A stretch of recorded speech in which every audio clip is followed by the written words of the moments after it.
Hey everyone, welcome to another episode of the Coach's Corner University podcast. I am your host, Paul O'Need, and this week I am joined for the second time by my great friend, Ben Mayfield-Smith. If you didn't catch our first episode with Ben, it was episode I don't know because I don't count episode numbers, but you can find it on the YouTube channel or on our Spotify or on our Apple podcast. It was a fantastic discussion. Talked a lot about Ben's journey as a coach, what he does with his company, Matter Athletica. And today we're going to dive a little bit deeper. Ben's been working on a few things behind the scenes that I'd love to pick his brain on and genuinely just catch up on all things strength and conditioning, bodybuilding, philosophy, the whole deal, wherever the conversation takes us. Ben, thanks for coming on, man. Man, I appreciate you having me back. I really do. It's always good to jump on and chat shop. Well, it's cool that I have another person on the call who has like a funny accent to mine because I get made fun of now every day. Yeah, every time I speak to Americans, like it's funny. Like our audience is probably, I think it's almost 60-40 now, American to Australian, which is interesting. But because like I speak to a lot of you guys, the Cavs, the Mastermind group, like that, when we have guests on, their accent is so thick to me, but our listeners hear my accent and are like, "What the hell are you talking about?" It's hilarious. I always find it so funny. Well, I just did a podcast last week with a guy named Lee Stanton. I don't know if you're familiar with Lee. He No. uh, he's Australian. He was the former drummer for the band Thy Art Is Murder, but he's an Australian. He's an exercise physiologist. He's just getting into online coaching. So we're talking about music and how his journey as a musician kind of lent itself to training. And funny enough, there were a lot of parallels, right? The art of music and then the art of applying science and training. A lot of it is just throwing shit Yeah. at the wall and seeing what sticks, Yes. So that was Yeah. pretty cool. That's pretty funny. I wouldn't have thought Yeah. about it, but when you say it and you structure it, it makes sense. Yeah. So tell me a little bit about what's been going on with you, man. There's been a lot of, you've had a lot of projects on the go and Matter's growing like crazy. So, what you been up to? Yeah, man. So, yeah, we've been doing a lot of things actually, like a lot of stuff where we're working in the background, really trying to put programs together and systems together. We've been doing, a lot of physique preps, physique coaching, that sort of thing. Like, that's our kind of bread and butter. But a piece that kind of surprises people when we talk about it is the way that we've been like developing and sort of nurturing our philosophy and our way of thinking about coaching, and then how we've applied that to different areas. Like, I consider myself more of a performance coach, and the way that we deliver that now, like, it's not just delivered through bodybuilding. I have athletes, I have actors, I have Air Force pilots. But one of the things we've also been doing now is getting into is like wellness, kind of like a corporate construction wellness program as well. Um, but paired alongside of it is more of the way we interact with their culture and try to build out the performance side of their companies. And that was a really interesting project for us. We had a company for about 18 months we worked with as like our pilot program. So that was really interesting to see the way that fitness and health can tie into individual performance, even like a zoomed in lens, like of the individual worker. That was something Of that course. that we had really anticipated, but still managed to really get that data on and start to see it and mold and look at how that sort of takes shape. But getting people to take care of themselves, it's like Dr. Peterson talks about, right? Is like, what's the smallest thing you can control, which is clean up your bedroom. And it's the same thing inside a company when you look at that structure and you go, well, what's the one thing that you can get right as an individual worker? Well, let's just get you right. Let's get you showing up to work healthier, happier, more productive, more efficient. And then, eventually that one person leads to two, two leads to four, four is now eight. And each one of them is just slightly more effective, more efficient, less sick days. And so when I've told people that we do this, like, oh, that doesn't seem like a Matter brand. I'm like, but it actually is. When you look at the overall performance improvements of a company, how is that different to performance coaching in sport? We're applying the same philosophical structure, but it's just delivered in different applications. So that's been a huge project for us, that we're looking now to start taking a bit more to market. We gave like an exclusive sort of pilot program system with this company we're working with, and it's shown a lot of what's missing in that market and what people actually could be doing, and the way they could be helping their staff, their own culture, their businesses. and nurturing the C-suite level, the executive level, as well as the staff level. So that was a huge program for us. And then, paralleling that is always going to be like our physique prep level side of the company. So yeah, there's been a lot going on. Getting that out, getting our content out, all the different platforms we attack, just like you guys. So yeah, it's been a big probably 12 months since we spoke the first time. Yeah. I want to chat a little bit more about, the performance aspect of coaching, because I think regardless of who your client is, right? Whether you're talking coaching coach to athlete or coach to business or even Mhm, coach to coach, with the mentorship program that I run, I think people forget that performance is all encompassing. Like performance is, mhm, yes, how well do you compete on your field of sport, but also how well do you perform day to day as a husband, a mhm. father, a mother, a Yes. daughter, right? All of these things factor into quote unquote performance. And I've always resonated with the fact that I got into training, and most of us got into training to improve ourselves as human beings. Mhm. So it would strike me as very weird for someone to say that doing a corporate health and wellness program is anything but your brand if your brand is focused on performance, right? Yeah, I completely agree. It's something that it it was a quote that was given to me in my first year of psychology. I sought out a big thing for me is like I need to find the biggest people in the room, the best people in the room, try to learn from them, understand them. And there was a Dr. Gale, I believe was her name. I can't remember now. It was like 5 years ago.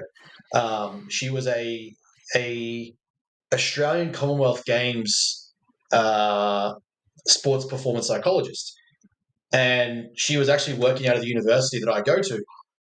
Ironically, though, she was actually moved. She took on the leadership department for the performing arts department. So she was more about now in like dance, ballet, recitals, but was still doing something similar. I was like, that is intriguing. Like, this is really the foundations of Matter. Actually, when we started to take off, I was like, I need to understand this woman. Like, how does she go from Winter Olympic Commonwealth Games to performing arts? And I'm like, it's in the name. It's performance. She's a performance coach. She's a sports performance psychologist.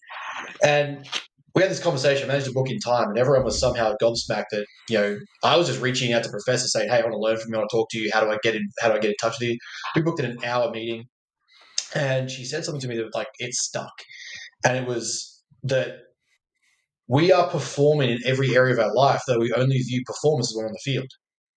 And Mm-hmm. when it clicked in my head, I'm like, I completely resonated with that, and it shaped how I viewed coaching because it's something that I already align with, right? And when I was playing rugby league, and I was playing at a pretty decent level. It was I didn't drink, I didn't smoke, I barely partied. I went out with the team, but my main focus was to be rested for the next day, start my recovery, making sure I'm training optimally, make sure I get my nutrition in. Then I moved to bodybuilding, and it became even more encompassing. But outside of that, I then started to realize like the thing that helps me at university, I treat university like a performance requirement. I pick what I perceive to be the smartest person in the room. I'm going to work against you. I'm going to work just slightly harder than you if I can. I'm going to sit a little bit closer to to the lecturer. I'm going to sit a little bit closer in the theater hall for our conversations. I'm going to have my assignment done one day before you do. I'm taking that same lens that's taught me performance in sport and applying it to other areas of my life. And then the way I've started to really shape that around my clients is especially physique athletes that, they get very self-absorbed and isolating. They think the world's revolving around them for that, 20-week prep, 24-week prep. How are you showing up? How are you performing as a husband and a wife and a father and a son and a friend, a business owner? The world doesn't stop just because you said, hey, I'm going to perform on stage in 6 months' time. I'm going to be a bodybuilder in 6 months' time.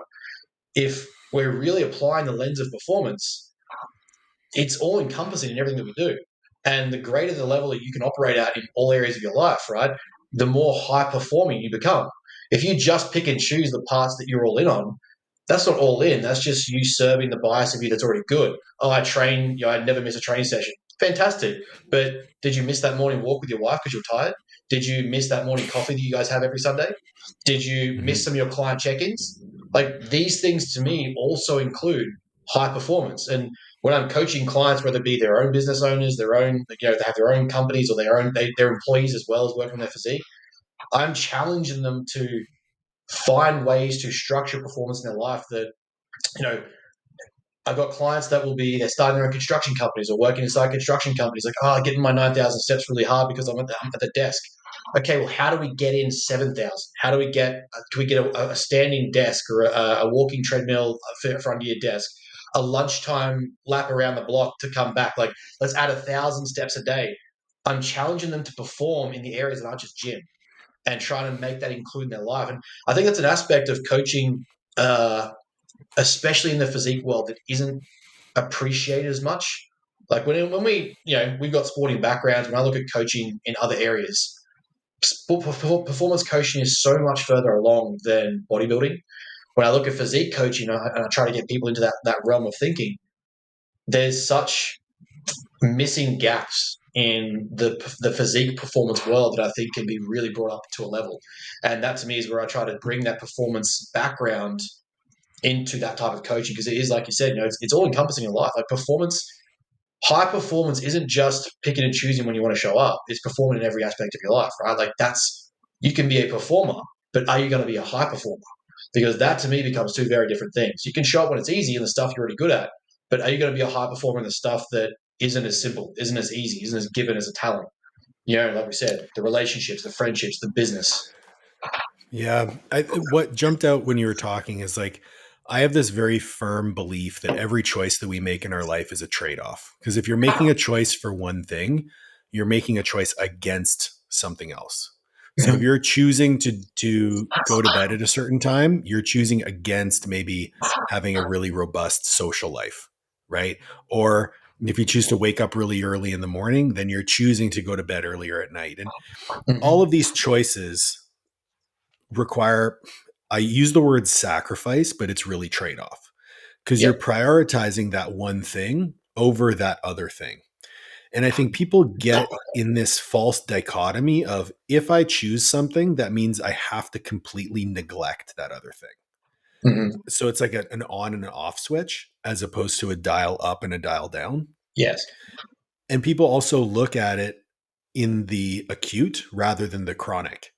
Mhm. I can say no to things right now, but maybe those things are still important to me, so I'll have to say yes to them later. Mhm. And when we look at that like zoomed out view of quote unquote balance, bodybuilding just ends up being background noise. Like it's just software that runs in the background. At the end of the day, you're just eating meals and you're training, Mhm. which is exactly what you were going to do anyway. Mhm. So how do you leverage what we're trying to accomplish with the training and with the nutrition to channel that level of discipline and that level of commitment and that level of investment into the other areas of your life where those things are going to be there when bodybuilding is gone? Yes. So you get these people who said yes to everything bodybuilding earlier in their life and said no to everything else. And then later on, they have no career, their health is in the shitter, they have no relationships. Versus, and I had to learn this the hard way, because when I was competing at a high level in powerlifting, like, man, I am very lucky I didn't set myself up for failure later in life because of the trade-offs that I was making. And now that I understand that training is supposed to improve the rest of my life, Yes. my training is going better than ever. I'm, looking better than ever, performing better than ever, and I'm doing so in all aspects of life as well. So to me, I think that's the difference between a high level performance coach and Mhm. someone who just writes programs and gives macros, right? Like, Yeah. how well do you help that person? Mhm. So yeah, I like it. I love it. I like it a lot. Um, so when you look at, the clients that you're coaching, let's focus more on like the client aspect rather than the business aspect. You guys are, you're always prepping people for physique shows. Like the season's kind of starting now, isn't it? Like preps are starting to get rolling, shows are starting to happen. How do you see the differences between the clients who like truly buy into that concept of this is a part of your larger life versus Mhm. the ones who want to shut out the world and try to put their head down? I think one of the biggest things that I try to teach firstly is having clients understand that bodybuilding, physique transformation, physique development It's the vehicle that we use to deliver growth in other areas of their life. So yes, right now we're focusing on bodybuilding. Yes, it's all about getting on stage, but if we get on stage, as you mentioned before, if we get on stage and you're broke, life is over, you've lost your job, you're willing to leave your relationship, you're throwing good friendships away, man, that to me, if I'm coaching that and I see that, I failed as a coach. For us, it's about how do we get you set up so that this prep is going to make you a better person, and it's more of a deliberately exposed struggle, because to me, growth truly comes from action, from choosing specifically declared struggle as opposed to letting struggle just take place in chaos over your life. We know that life is going to be chaotic and stressful, and struggles are going to happen. But can Yeah. we directly dictate which ones that will be and take ownership of that and really try to learn and grow from that deliberate stress exposure, right? That's essentially how muscle grows, essentially how the brain grows. We're exposing deliberate Oh yeah. stress for a reason. So for us, it's like, okay, we know stress is going to be hard. We know prep's going to be hard. But what are we doing from this? What lessons are we learning from this? And this is where the clients that I see really filling their check-ins, they're really touching base with me. They're reflecting, practicing gratitude journals. They're giving us feedback. They're taking the lessons from the sport and cross transverse into other areas of their life. That's where we start to see the ones really succeed. Because, like you said, the show will end. The season ends. You're not going to stay 3% body fat forever. But who did you become along the way that's someone you can be proud of? Who is the, and this is something that I've really been trying to build out, is that the way I think I coach physiques now is a high level of physique coaching. I don't accept very poor conditioning. I just won't do it. But B, it's what is the identity you forge along the way? Because something that I think is really taking hold in bodybuilding, which I don't like, is that it's being used for someone to transform do a transformation on their physique, which is fine, but you don't have to get on stage for it. I think it's applying a false belief to bodybuilding that it isn't about being extreme. It's that, it's just about transforming. But one of the key transformations that I do agree with and that I do push is, did you transform your identity? Is the person you've become the person who grows from this and becomes a better person after the fact? Or did bodybuilding bring out something in you that just makes you more of a dick? Because those two things can happen. And if it's done properly, if it's done with the right reflection, it's done with the right exploration, then the person you often become, like you think about what lessons that become extreme in bodybuilding, right? To really get stage lean, the delayed gratification, the goal setting, the structure, the standardization, the systemization, scheduling, time management, relationship development. We know now almost pretty clearly in the research that physical contact with a significant other can produce as much parasympathetic stimulus as manual treatments like massage. So if you can get closely bonded with someone in your prep that is your wife, your husband, your girlfriend, your fiance, whatever, that is going to help you build a better relationship, but B, you're going to look better on stage because you're less stressed. So how are these things being molded in your prep that when prep finishes, you're actually 10 steps ahead, not 5 steps behind? And that's where I find in those clients, the ones that really embrace that stuff, that really take the identity shift more than just, oh, I'm tired because I've got to prep and prep's hard and I'm a bodybuilder, grunge cuss, I'm tough. Those ones see the significant benefit that bodybuilding has to offer, in my opinion. When as you were talking, I'm reminded. So my wife always jokes. People will say like, "Man, this prep was so fulfilling. I learned so much during this prep." And then 3 months later, their life is just in complete shambles. And it's like, Yeah, did you really learn a lot during your prep, yeah, sweetie? It's like, yeah, no, you didn't. You just did something really hard, and that's great. Good for you. yeah, But now your life's in the shitter. yeah, What are you going to do about it? Oh, you're going to start prep again? Good yeah, idea. yeah. That'll solve the problem. And then, but that's the thing, right? Is like, this is where I think I will never have, you know, a large influx of prep clients all at once, because the way I get very manual and hands-on and personal with my clients, like I spend a lot of time pre-building them up to go, like I call it going from fifth gear to sixth. That's all the prep is. You're not changing anything. You're not adding drastically different standards and systems and processes. It's just taking the intensity of what you're already doing and going, the intensity of my goal is to get on stage at 3% body fat, 10% body fat as a female, like getting up there diced. The intensity of the effort required has to scale with that. So it's not Mhm. just I'm adding all these drastic new things. A lot of the way I coach is, and we have what I call a pre-prep profile questionnaire criteria, is we need to make sure that person is optimally ready to handle a prep and just scale up. So we're just shifting from fifth gear to sixth, fourth gear to fifth, whatever it might be. And yeah, we're putting the foot to the floor in controlled fashions, but we're not adding like all of a sudden, oh, where do I find time in my day to do cardio? Where do I find time in my day to prep my food? Or, Mhm. how do I still find time to go for a walk with my wife? Like, you should already be doing most of these things. And we just go, oh, we're going from 10 minutes a day to 20. Or, we're going from one walk on you by yourself to with your wife on a Sunday. But instead of it being a latte, it's a black coffee. That's it. That's the difference. Yeah. Yeah, totally agree. I mean, I was having this conversation with a friend of mine who was because I told them like I haven't told really anyone that I'm probably going to be doing a show this year. And Oh, yeah. so I started, well, like Liv started prep. So I was like, okay, cool. I'll start a prep. We'll see where it goes. Cause my legs have come back pretty good. And I know I can still probably grow a little bit, at least at the beginning. Um, so I was like, yeah, I'm going to do a prep. And they're like, man, that's going to be so hard. I'm like, why? I'm just going to eat the same foods I'm still eating. I'm just going to eat a little bit less. Yep. And it's like, I'm just going to do, the same cardio I'm doing. I'm just going to do a little bit more because I'm already doing cardio. I'm already eating the meals. I'm already doing the training. So fucking what's the difference? And for me too, like I keep pretty good condition all year long. So it's not going to be that big of a challenge to, I don't know, drop 20 pounds, whatever. Um, but for me as well, like I look at prep not as something that takes away from my life. I look at it as something that does add to my life because I Yes. know for me, if I have to do the cardio, I have to eat the meals, I have to do the training. I do those things anyway, but it becomes more so an anchor to my day because there's no Hmm. negotiation. Yeah. Because I know that on leg days, I'm not supposed to do cardio.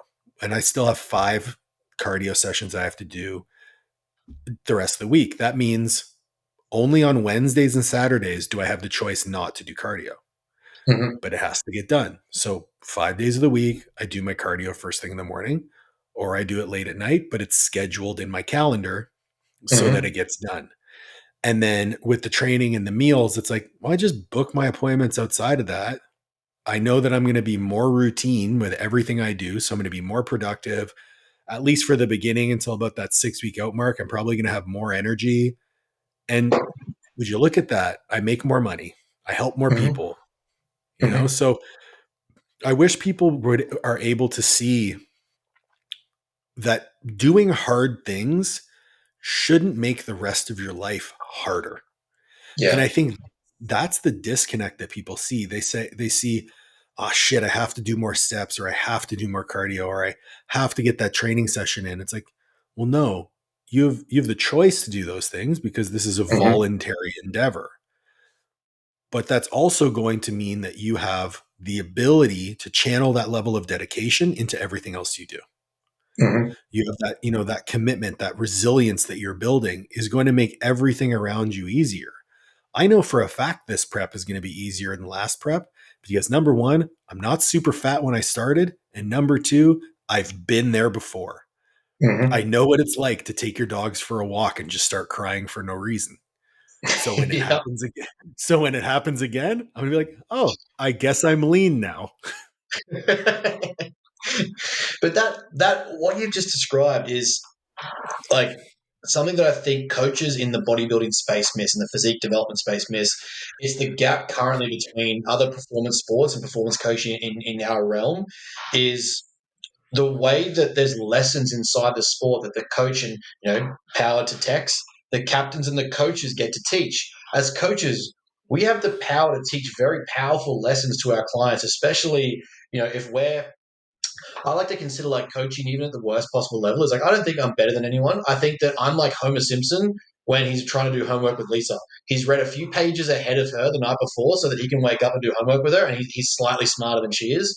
Yes, I'm a lot further along than a lot of my clients. That's why they're coming to us, right? But I'm no better than you. I've just been to the places that you think you want to go, that you've told me you want to go. And I've probably got better ways to get there. I consider it more like a very advanced GPS. You still have to drive the car, you still have to do the things. I'm just going to tell you the best route to get there, and we'll adapt on the fly if there's traffic and adjustments that are required. But there are so many lessons and opportunities to teach through this sport that will make people better after the fact. But like you said, we get so caught up in trying to identify and name and pathologize hard things and how much difficult it's going to be to get that 30 minutes of cardio and that extra 40 minutes of steps and still hit some solid training sessions. But how about we look at it as what this is going to give you? What do you learn from this? What are you going to take away from this? Who do you become because of it? How can we make you better as a person from these things that we're going to do? To me, genuine purpose and meaningfulness comes from the deliberate exposure to struggle.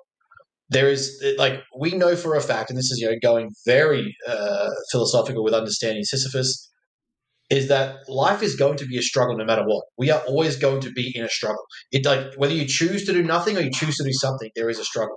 So to me, why not choose to do the greatest thing you can do right now and struggle towards that with the intention of a better outcome on the other side? Not just a better physique, but a better outcome on the other side of that that makes you overall improved for life. Well, if you know how to show up for training, if you know how to be consistent in your execution of meal plans, if you know how to deliver on time, you've got a set date that's 6 months from now. How do those factors cross over to your work life? Well, you're going to be better with deadlines. You're going to be better with time management. You're probably going to execute because you're more focused. I find that the start to the 3/4 mark of a prep, my mental clarity is so much better. I'm so much more locked in, and I try to keep that. I'll probably keep 80% of that after prep, but in that window, I'm just let's get shit done. Well, that's going to cross over to your career. It's going to cross over to your personal life. Those chores around the house, the food, the things that you were putting off. You've got more consistency to want to get them complete, to get them finished, to follow through, to see them through. They're all lessons you learn from sport, but unfortunately, a lot of people come into bodybuilding now just thinking it's a transformation or an experience to get on stage, or I've got to try it.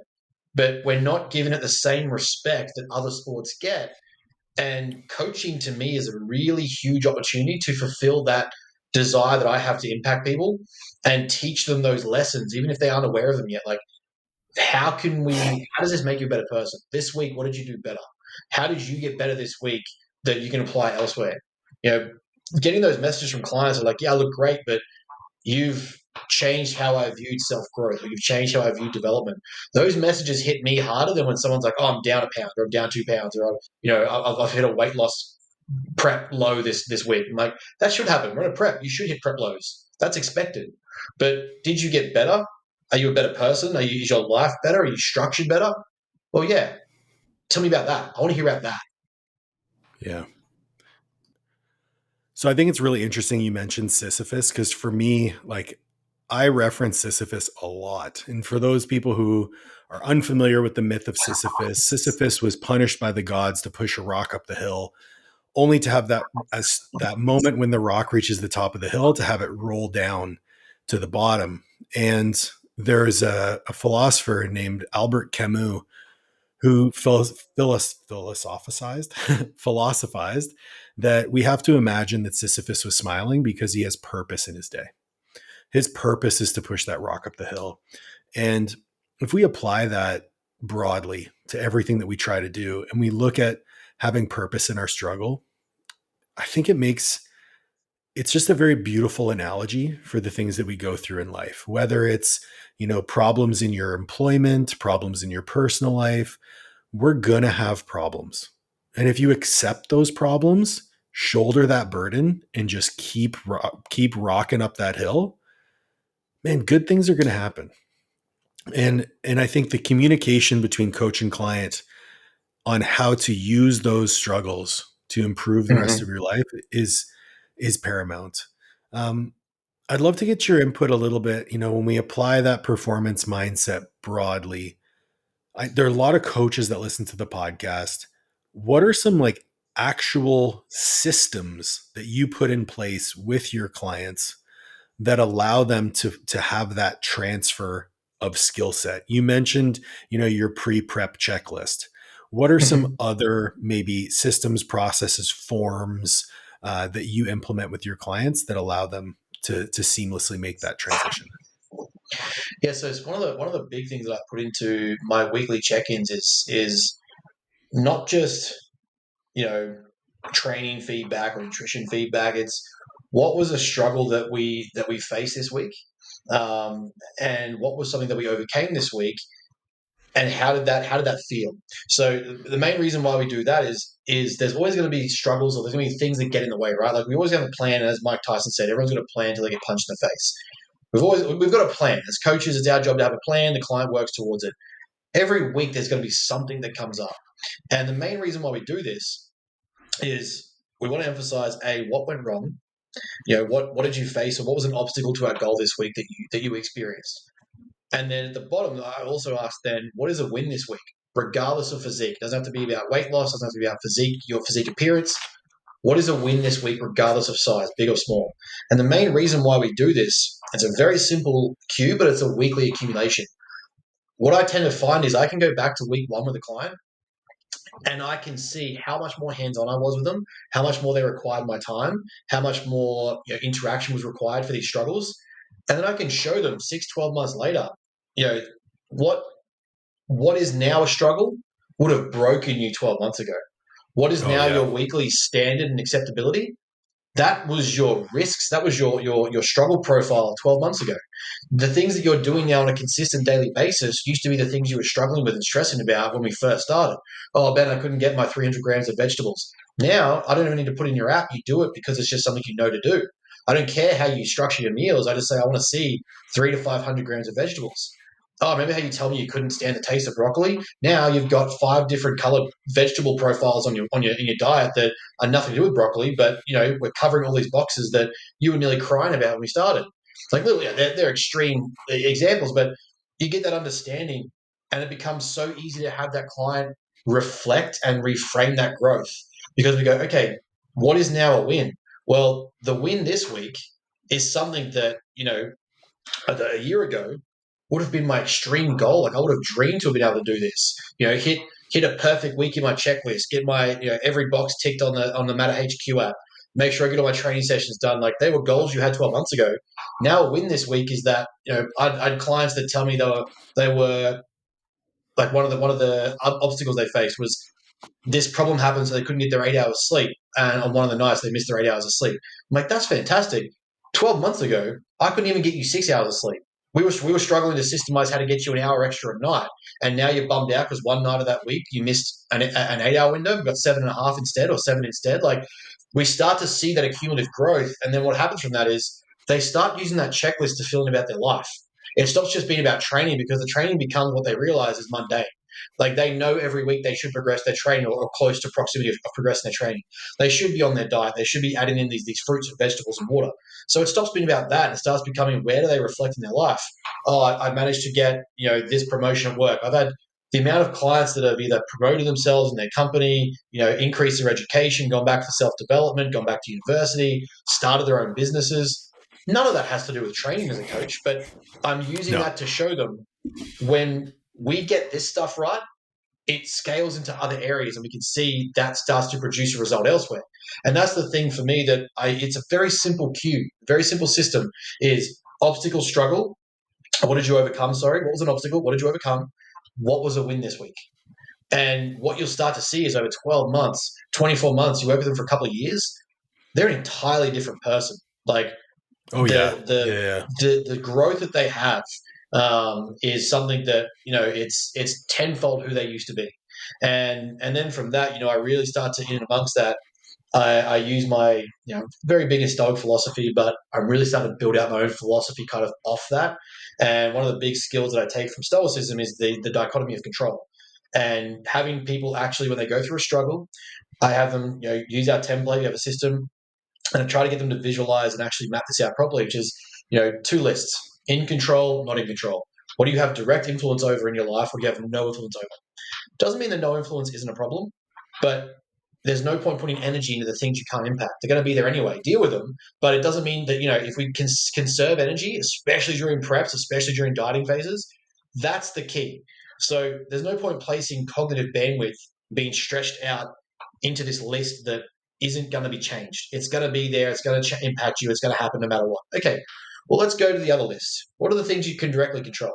All right, let's prioritize this. Either the Eisenhower quadrant, or just simply a top to bottom, what's the most important right now. Let's start with the top three. Let's get the things done right now that's going to move the biggest boulders early.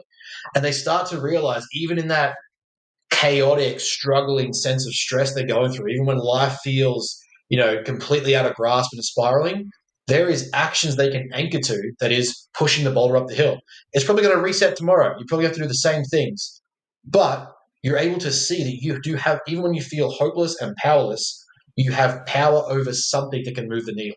And those simple systems, amongst a multitude of other things that we throw in, they're two of the most powerful things that I see for even beginner clients that need a lot more hands-on touch points each week, like really trying to shift that identity and build that person to become that result. That's where I see really drastic change, just those simple reflections and creating a power list that I can impact this, I can't impact this. Let's focus on what I can impact. I love that. I think it's just very actionable. It's very simple, and it shifts that mindset into one of action as opposed to one of like rumination. I think like one of the biggest roadblocks I see with a lot of clients, and I mean, even with myself, like, I mean, none of us are perfect, man. But people will say, "Oh, I had a really shitty day." It's like, well, did you have a really shitty day, or did you have a really shitty 10 minutes? Yeah. And it's like, well, no, you had a really shitty 10 minutes because that thing was outside your control. And then when we reframe it, it's like, actually, you had a pretty good day. You just had a really challenging 30 minutes or 10 minutes.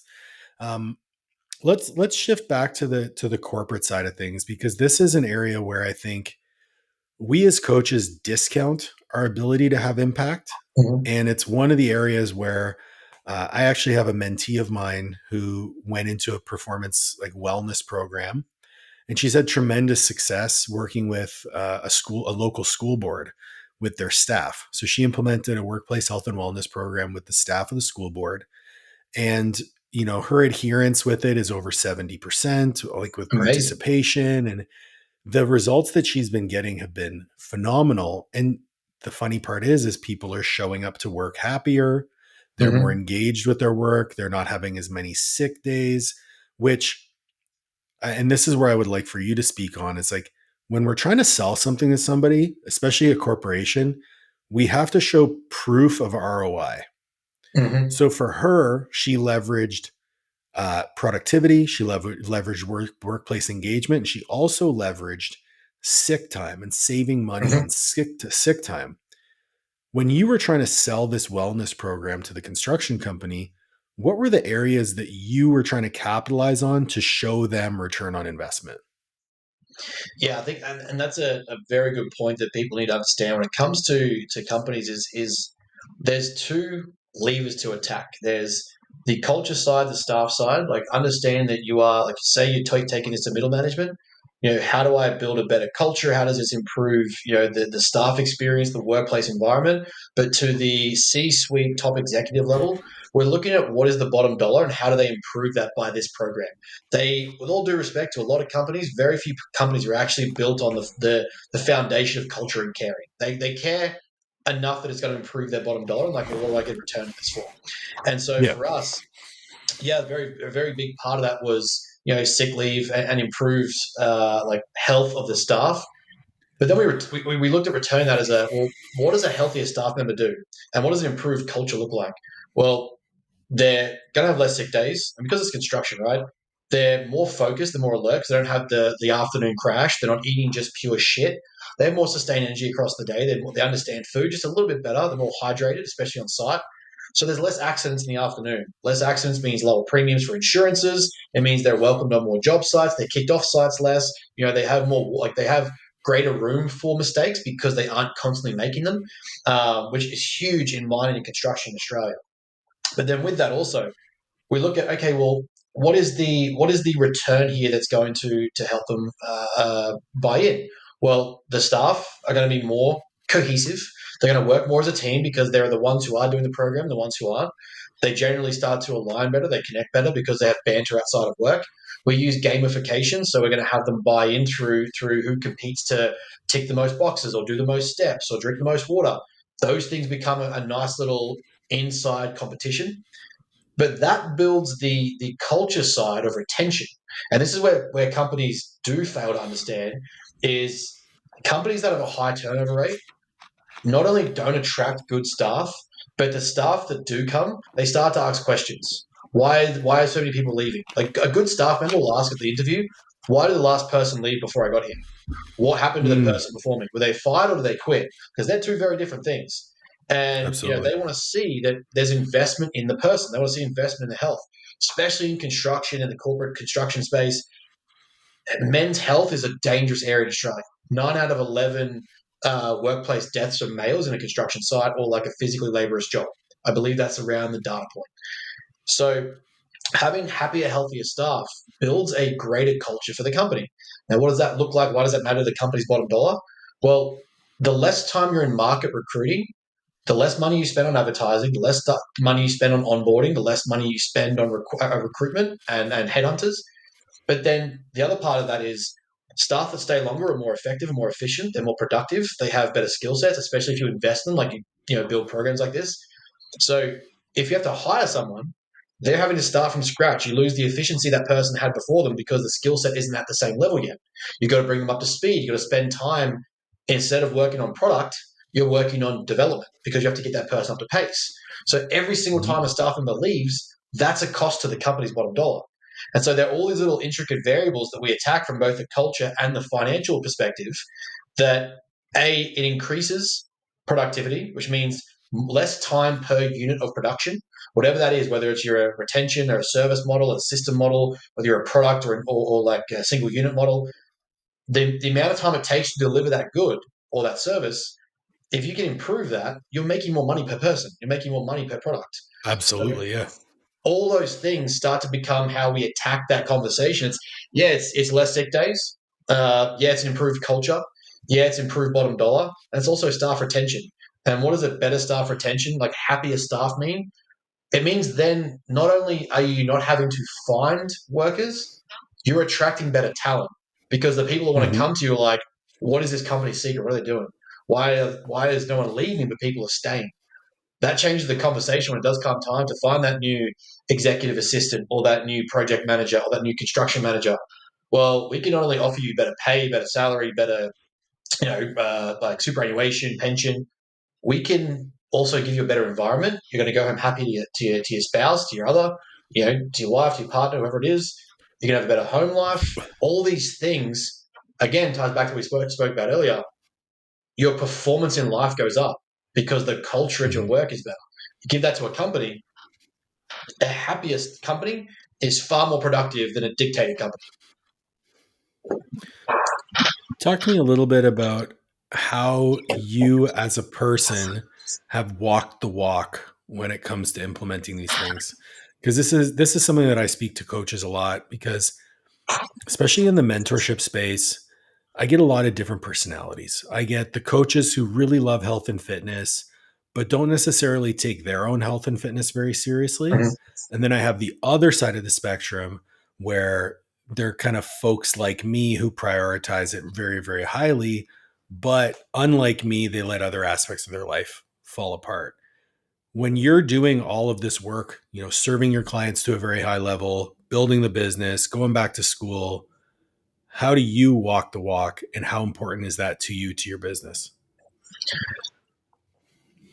Personally, I think, and this ties back to not to make the point about bodybuilding, but the reason why I dropped out of this season was I didn't believe I was going to get on stage with a standard that I was comfortable with, and that belief system to me emulates everywhere in my life. If I'm not doing something at the standard that I believe I can operate at, I'm reflecting as to why that is. What am I missing? What am I lacking? What am I lacking on or lacking in? What am I not doing properly? Where am I taking a step backwards? Where am I, falling short? For me, the thing that I like to do, like that, I love doing. I'm a big believer that like I have a very short time span to make the impact on a global level that I want to make, but also at the individual level that I want to make. And so for me, it is all about action through purpose, and that's going to come with a lot of suffering. It's going to come with a lot of trade offs, as we've spoken about previously.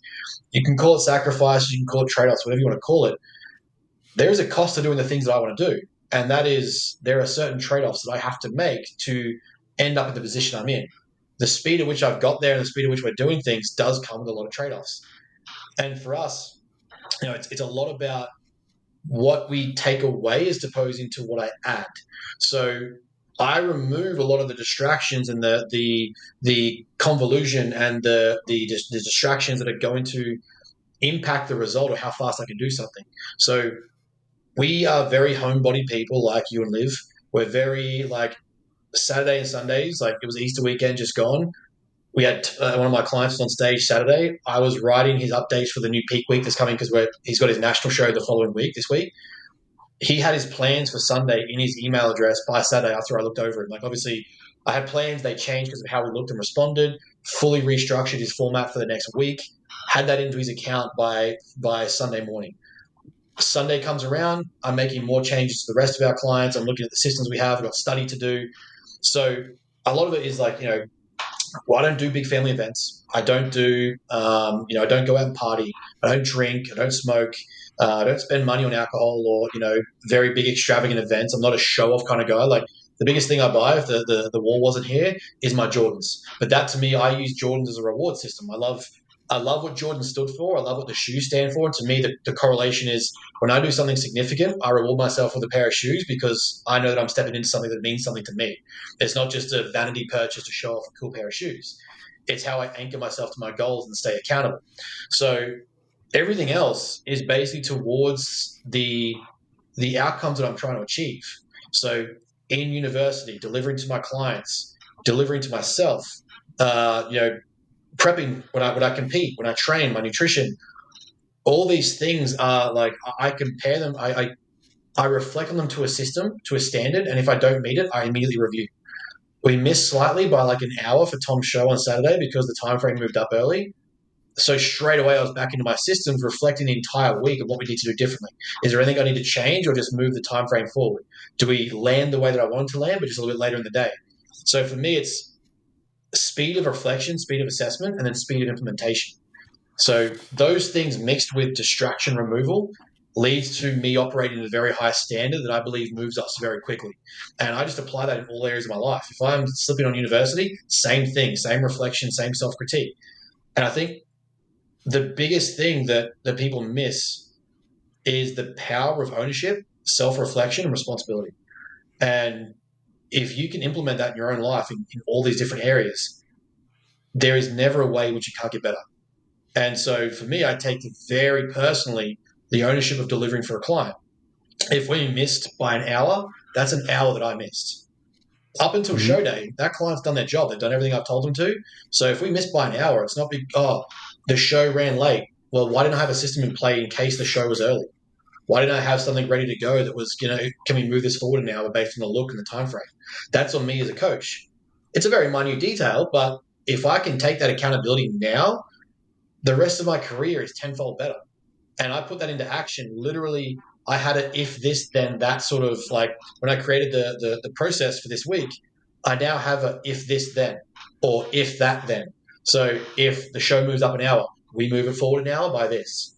If the show is late, we push it back by this to look for this. Maybe add a small Mm-hmm. meal. Like the speed of implementation for me at the standard I like to operate at is where I walk that walk and walk that talk at a personal level, and then I feel comfortable setting that expectation of my clients. I'll never ask my clients to do something that I've never done.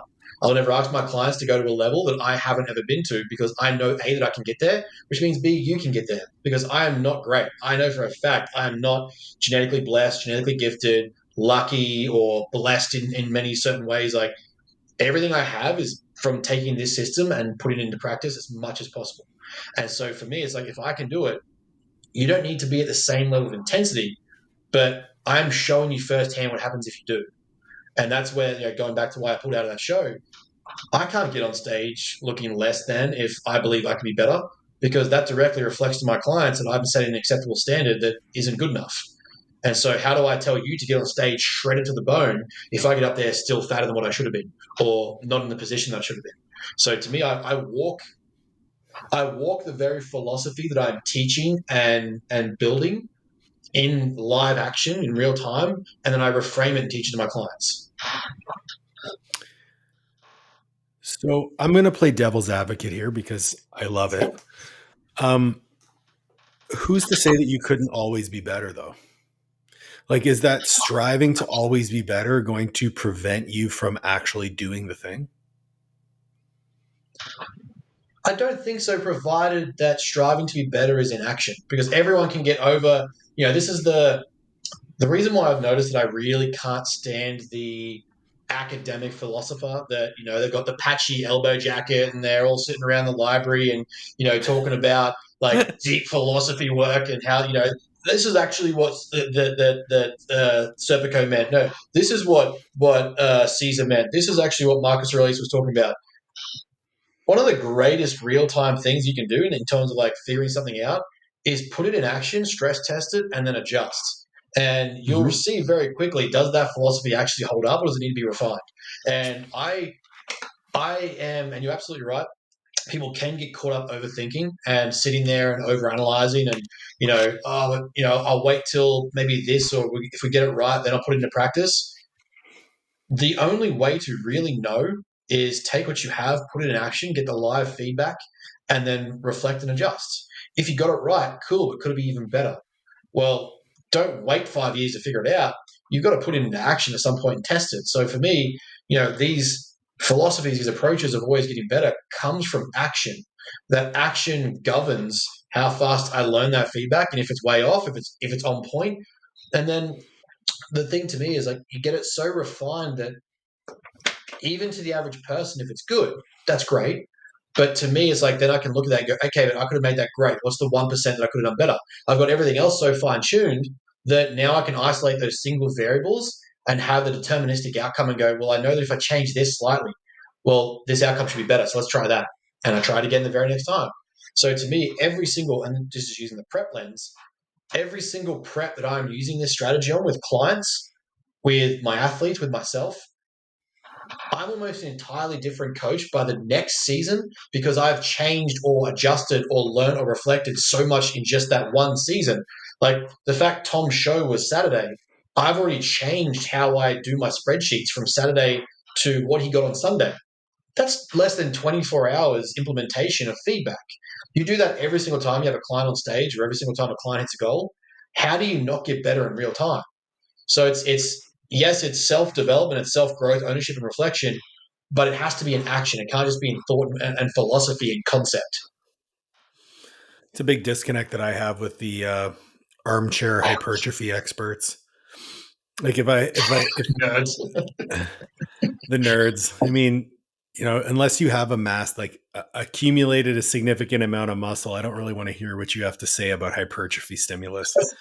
And same thing with like, if you want to talk about the best way to diet or the best way to get in shape, but you've never gotten in shape before, Mhm. probably need to do a little bit of time in the gym.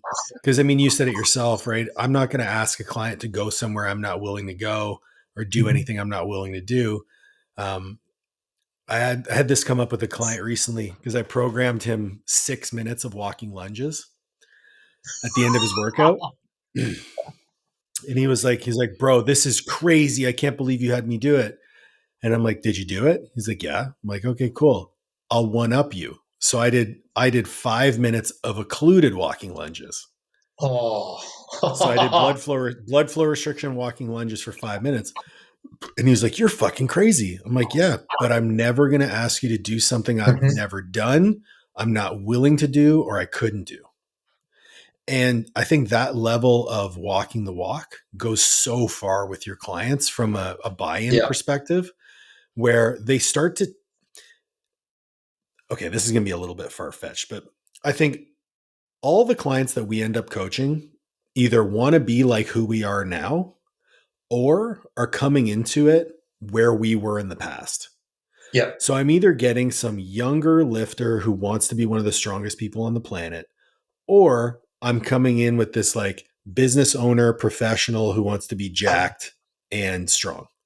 Mhm. Whether it's like anything along that spectrum, but the psychology of that individual remains the same. And what ends up happening is they start to take on a little bit of my personality Mhm. during the process. Like I had a dog, like I posted in, I think you commented on that story I posted recently of like, the guy's like, man, I took a week off the gym. I'm ready to muscle fuck some weights again. I'm like, that guy was a fucking medical doctor Yes. talking about how he wants to motherfuck weights and like get in and train. I'm like, this guy understood the assignment. He took it Mm-hmm. on. And like, to me, those types of, we talk about the psychological wins, translating that attitude of getting Mm-hmm. after it into everyday life.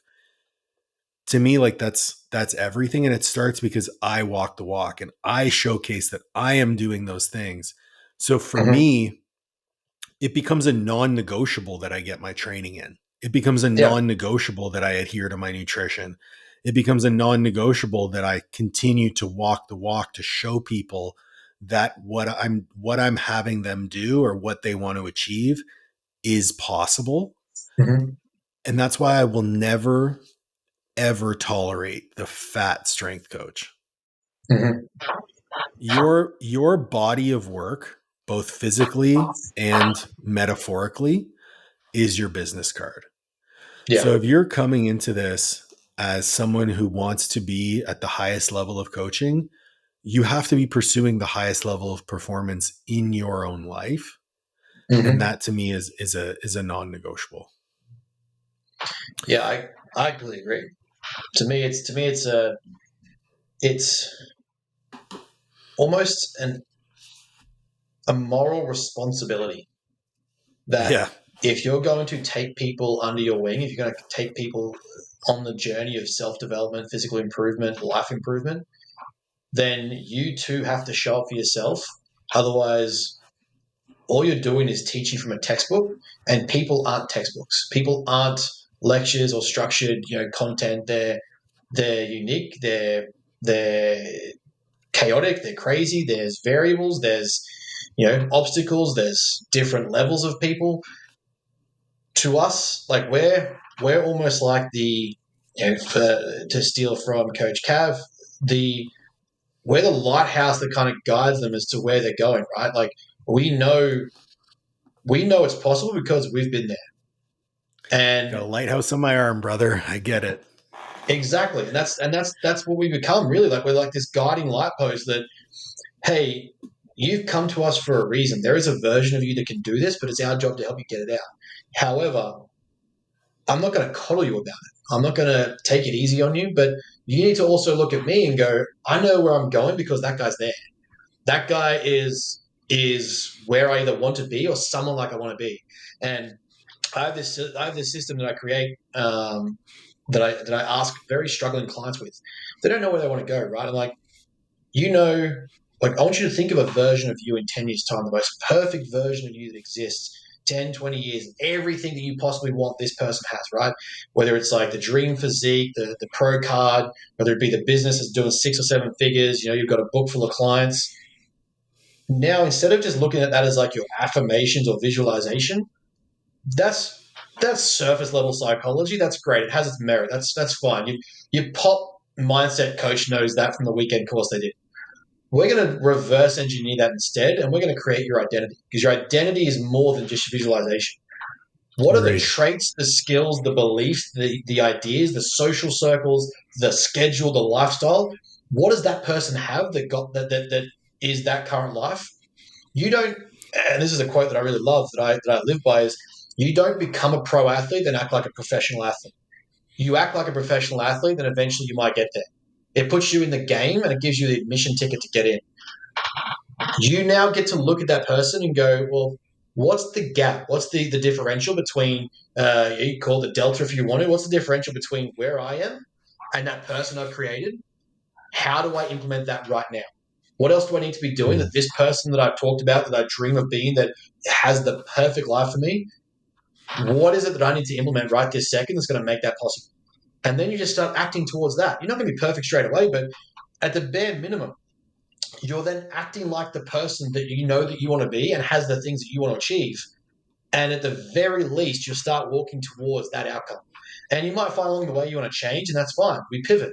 But as Peterson says, the best way to know if you're going in the right direction is simply take the first step, and then the next step, and then the next step. And what we're going to find is, am I heading where I want to go? Yes. And it's going to get harder. It's going to get harder and harder, and you're going to realize that goal you had is going to require more than you thought. But we've built the scaffold, we've built the shell, we've built the structure, the foundation of who that person is already. And now it's just a matter of time. It's if, not when. Sorry, it's when, not if. because we now have that blueprint. You've identified everything about you in 10 years' time. So if you want to be one of the world's leading strength coaches, power coaches, performance coaches, are you living like that person now? Well, chances are, if you're overweight, you're not even training yourself, your nutrition's way off, you're buying Burger King and McDonald's every weekend because you didn't prep your food. How Mhm. do you then get to preach to your clients about structure, systemization, accountability, delayed gratification, and self development if you're not even taking the time to work on yourself? And this is a thing that I teach a lot of my executives and a lot of my athletes is athletes need to realize they need to be a lot more like my executives or just executives in general. Systemization, discipline, calendaring, scheduling, and my executives need to be a lot more like my athletes, taking care of their health, training hard, showing up, being routine, being regimented, putting effort into their training, their physical development. That to me is a really huge correlation that we're now I'm taking those concepts to places like LinkedIn because a lot of these executives don't reflect on that and realize they will be better executives if they learn from athletes. Athletes or physique development clients will be a lot better if they learn to understand how elite CEOs operate, and that's by those systems, those strategies, the success criteria that they have. So to me, that's you need to operate at a better level. If you're going to go down the path of being responsible for other people's lives and health and results, then you best be showing up in the same way because that's to me our moral obligation to our clients that we are the standard. At least we've either been there or can get there whenever we choose to, or we are currently there that we can say, hey, you need to get here. This is how you do it. Or there's a Yeah, level to operate at. I'd even just add, like, we've been there, or we are there, or we're just working to get there, because people might misconstrue this conversation as saying, like, number one, I'm not an elite athlete right now. Mhm. I have been, right? I'm not right now, but I'm still trying to be the best version of myself. I'm still trying to Mhm. perform in all aspects of my life. And if you are just getting into coaching, or trying to pursue this at a high level, but you yourself are not a high level athlete, treating yourself like one is the first step. And that's kind of the caveat I will say to that. Um, so you're coming to the States in a couple of months. What are we going to train? Oh, I've got to train legs. My man.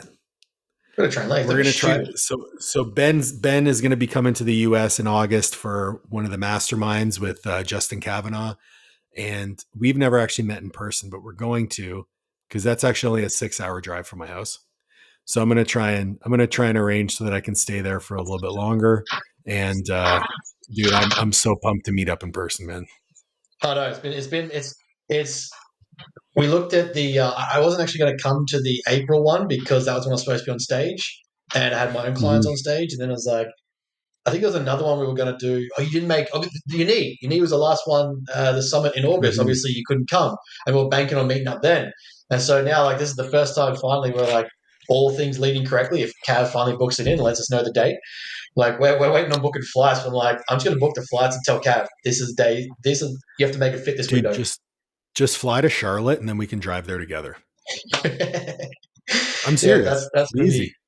that's going to be a good trip. But the only caveat is I actually do have a broken spine, so I can't really do very heavy back squats, but everything else fucked me up. It's okay. I also exploded my kneecaps, so there's going to be no heavy back squats. Hacks, Good. leg presses, pendulums will be good. Yeah, that's the bread and butter right there. Meat and All potatoes. right, man. Listen, I'm going to have links to where everyone can find you in the show notes, but I super appreciate your time again. You're doing great things, and it's my pleasure to showcase that to the audience, and give you another platform to speak on. And I appreciate you having me on every single time. Great. Really, My thank you pleasure, very man. much. Thank you, everyone, for joining us. Please make sure to like, share, subscribe, ring the bell for notifications, and we'll catch you on the next one. See you guys.